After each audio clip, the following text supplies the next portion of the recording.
ভাই।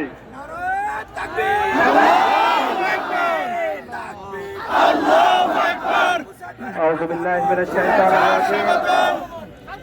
বিসমিল্লাহির রহমানির রহিম।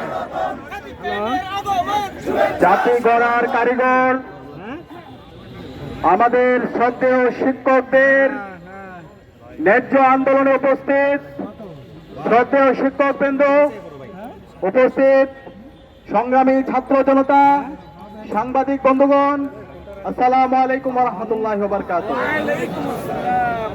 সংগ্রামী উপস্থিতি, গত 16 বছরে বাংলাদেশে গুম, খুন, আয়নাগর, ক্যাম্পাসে নির্যাতন নিপীড়নের মাধ্যমে খুনি হাসিনা এবং তার দোসররা বাংলাদেশে ফ্যাসিবাদ কায়েম করেছিল এবং খুনি হাসিনা এবং তার দোসররা বাংলাদেশের প্রতিটি শিক্ষা প্রতিষ্ঠানকে, শিক্ষার যে পরিবেশ সেই পরিবেশকে নষ্ট করার মাধ্যমে আমাদের প্রজন্মকে ধ্বংস করতে চেয়েছিল। আমাদের শিক্ষকদের যে ন্যায্য অধিকার, সেই অধিকার থেকে আমাদের শিক্ষকদেরকে বঞ্চিত করা হয়েছে। সেই অন্যায্য জুলুম, নির্যাতন, নিষ্পেষণের বিরুদ্ধে, ফ্যাসিবাদের বিরুদ্ধে 24শে জুলাই বিপ্লবের মাধ্যমে আজকে আমরা নতুন বাংলাদেশ পেয়েছি। জুলাই যে বিপ্লব হয়েছে, সেই বিপ্লবের মূল দাবি ছিল বৈষম্যকে দূর করা।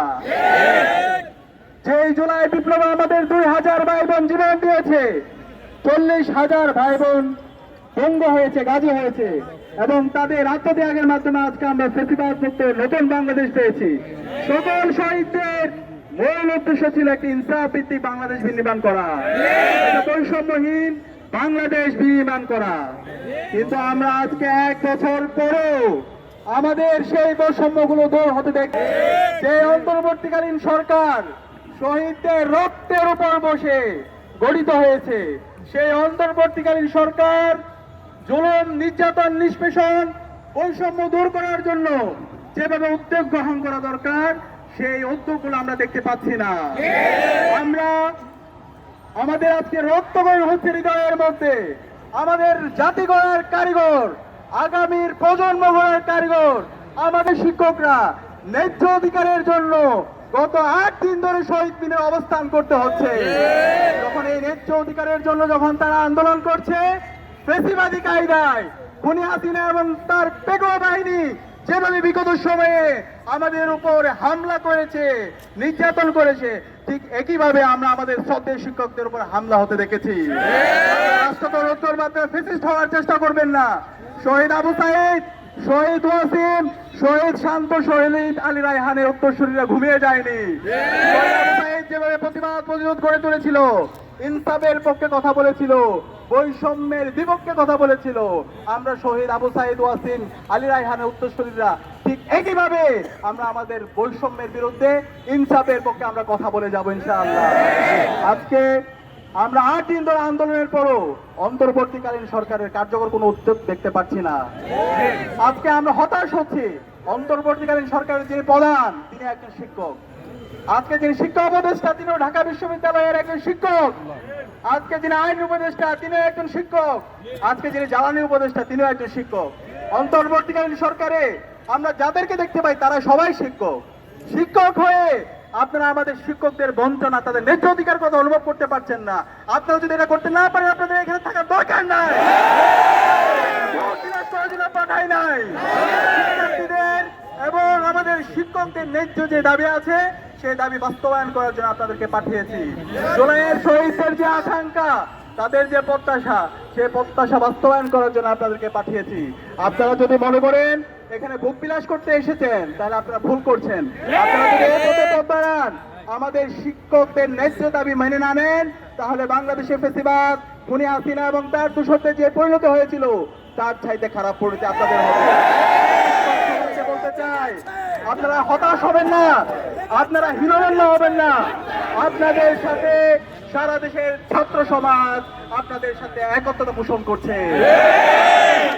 ঢাকা বিশ্ববিদ্যালয় কেন্দ্রীয় ছাত্র সংসদ, রাজশাহী বিশ্ববিদ্যালয় কেন্দ্রীয় ছাত্র সংসদ, চট্টগ্রাম বিশ্ববিদ্যালয় কেন্দ্রীয় ছাত্র সংসদ, জাহাঙ্গীরনগর বিশ্ববিদ্যালয় কেন্দ্রীয় ছাত্র সংসদ সহ নির্বাচিত সকল সংসদ আপনার সাথে একত্রতা পোষণ করছে। পুরো প্রজন্ম আপনাদের সাথে একতা পোষণ করছে। প্রাইভেট বিশ্ববিদ্যালয়ের শিক্ষার্থীরা আপনাদের সাথে একত্র পোষণ করছে। সকাল মাদ্রাসা, স্কুল, কলেজ, বিশ্ববিদ্যালয়ের শিক্ষার্থীরা আপনাদের সাথে একত্র পোষণ করছে। এবং আমরা বলতে চাই, শিক্ষকদের যে ন্যায্য দাবি, আপনাদের দাবিটা কি? সামান্য একটা দাবি।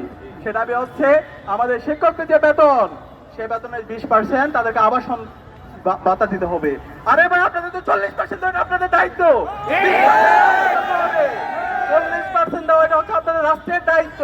সেখানে কেন হয় একজন শিক্ষককে 20%-এর জন্য দিনের পর দিন এই শহীদ মিনারে রোদে পড়তে হবে এবং বৃষ্টিতে ভিজতে হবে। এবং আমরা আমাদের শিক্ষকদের দাবি, ছোট্ট একটা দাবি, তাদের ট্রিটমেন্টের জন্য, চিকিৎসার জন্য তাদের 1500 টাকা ভাতা। আরে ভাই, 1500 টাকাটা কি বেশি? রাষ্ট্রকে টাকা দেওয়া হয়েছে, হাজার হাজার কোটি টাকা আপনারা লোপাট করছেন, সে টাকা উদ্ধার করে। আপনারা আমাদের শিক্ষকদের উপর জুলুম করবেন না, এই জুলুম আপনারা বরদাস্ত করবেন না, আগুন নিয়ে খেলবেন না বাংলাদেশের ছাত্র। এবং আমরা একই সাথে আমাদের শিক্ষকদের যে দাবি, যারা স্টাফ আছে তাদের উৎসব ভাতা, 75% উৎসব ভাতা, সেটা একটা ন্যায্য দাবি। আমি অনুরোধ করবো অন্তর্বর্তীকালীন সরকারকে, এখনো সময় আছে, শিক্ষকদের ন্যায্য যে দাবি আছে সেই ন্যায্য দাবি মেনে নিন, না হলে এমন ঝড় হবে, উত্তাল তরঙ্গ হবে, যেটা আপনারা বইতে পারবেন না। আমাদের শ্রদ্ধেয় শিক্ষকদের যে ন্যায্য দাবি আছে সেই ন্যায্য দাবি মেনে নিন। একই সাথে আজকে শিক্ষা প্রতিষ্ঠানগুলো অচল অবস্থায় আছে। আমাদের এমপিভুক্ত যে শিক্ষক, সারা দেশের শিক্ষা ব্যবস্থা 57% শিক্ষা ব্যবস্থা, 97% শিক্ষা ব্যবস্থা আমাদের এমপিভুক্ত শিক্ষকদের সাথে কানেক্টেড।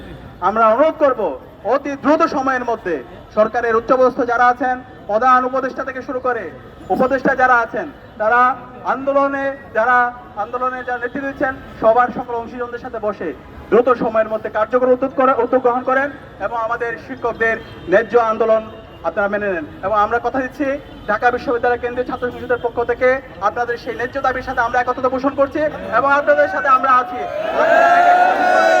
বিজয় আসবে ইনশাআল্লাহ।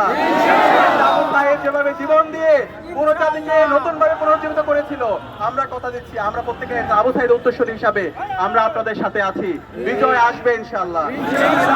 জিন্দাবাদ। সংগ্রামী সহযোদ্ধা-বৃন্দ, আমরা ইতিমধ্যে আমাদের সামনে ডাকসু বিপি চমৎকার বক্তব্য দিয়ে আমাদের সাথে সংহতি প্রকাশ করেছেন।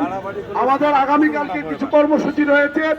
আমি আগেই সাংবাদিক ভাইদেরকে জানিয়েছি, আমাদের একটি হোয়াটসঅ্যাপ গ্রুপ আছে, আমি ওখানে জানিয়েছি, আমাদের পেজে জানিয়েছি।